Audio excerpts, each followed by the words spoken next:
This lecture surveys 7 classic theories of religion. First of all, we should ask, why bother to look into these theories of religion?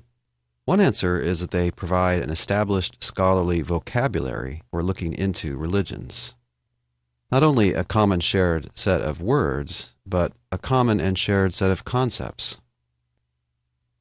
Another reason is that some people in religious studies consider one or more of these theories to still be viable. That is, maybe this theory is true or approximately true. Or if not the original theory, maybe a descendant of the original theory. As far as we can tell, human beings have always been religious. But the academic study of religion is relatively new. It really dates only to the 19th century, that is, to the 1800s. And the study of religion really arose in a Christian context. It arose in Europe and America during a time when those were very Christian civilizations. Of course, Christianity is a lot older than the 1800s, so we should ask what factors made it possible in these more recent times for there to be academic study of religion. One big factor is what historians call the Enlightenment. This is a broad intellectual movement in Europe, particularly in Western Europe and the United Kingdom and in America. Its very rough years are 1650 to 1800. The Enlightenment was a cultural shift. Western culture shifted towards reliance on reason and thinking for oneself. And a lot of people during the Enlightenment became willing to question religious traditions and religious teachings. One famous philosopher, Immanuel Kant, argued that reason should be our only guide. We should judge religion by reason. Many Enlightenment thinkers were hostile to any traditional form of religious belief, particularly Christianity and Judaism, because those were the two they knew most about. But the Enlightenment was far more than just an anti-religious movement. Again, it was really emphasis on the power and the promise of human reason. And many religious people were strongly influenced by the Enlightenment, particularly in Protestant countries. Another factor that made the academic study of religion possible was increasing exposure to cultural and religious diversity. And a big factor in that was the phenomenon we call colonialism. This went roughly from the 1500s to the middle of the 1900s. Colonialism is basically more powerful nations and nations with more advanced technology sending out people and companies to make colonies of that nation in underdeveloped parts of the world. The colonizing nations would use it to gain a lot of resources and cheap labor for themselves. Colonialism is a bad word nowadays because it's felt that this was immoral and exploitative.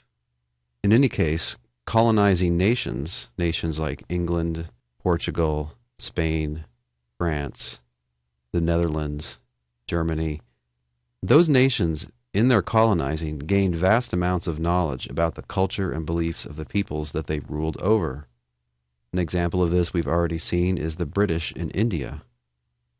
While in India, some of the more scholarly British people learned the languages of India, invented alphabets for those languages, translated ancient Indian religious texts into modern languages, and really made possible a revival of Hinduism.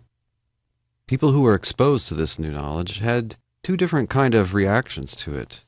For some, these cultures and these religions were exotic, different, wonderful, and even better than their Western counterparts.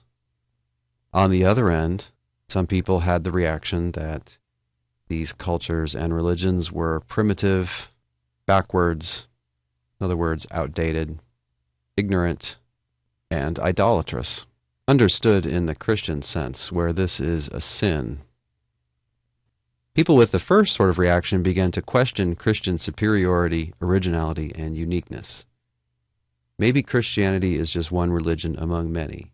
Maybe it's not the highest evolution of religion. Maybe it's not original or unique.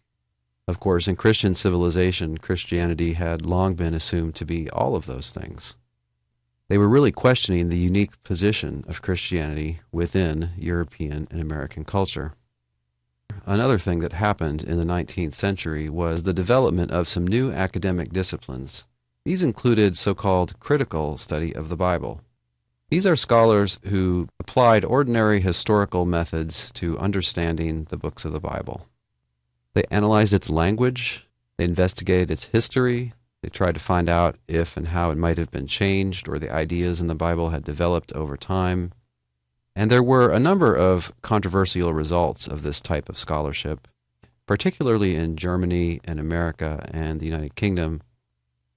Some of these results are still controversial, and some of them are now really mainstream and accepted by many scholars in the fields. One controversial result was that the books of the Bible, and in particular the first 5 books of the Bible, which are also the first 5 books of the Jewish Bible, had in fact complex authorship. They were written not by one individual such as Moses, but were composed over many centuries by many nameless individuals, and there were many layers of revision observable, they argued, in those books. Many of them concluded that the Bible is not in any sense a divine revelation. They viewed it as all too human in its origins, in its teachings, in its concepts. And whatever merits, they held that it was not unique, not as it were a gift from heaven, but one of many treasured writings from around the world. The academy was sprouting all sorts of new disciplines in the 19th century, and some of these turned out to be very relevant to the study of religion. So in that century were born the fields of linguistics, economics, sociology, anthropology, psychology, and finally the study of world literatures, including books like the Quran, the Holy Book of Islam, and many of the scriptures of the Asian religions, such as the Bhagavad Gita, the texts of the Pali Canon, and countless others. In the next segment of this lecture, we'll look at 2 theorists who considered religion to be fundamentally a kind of experience.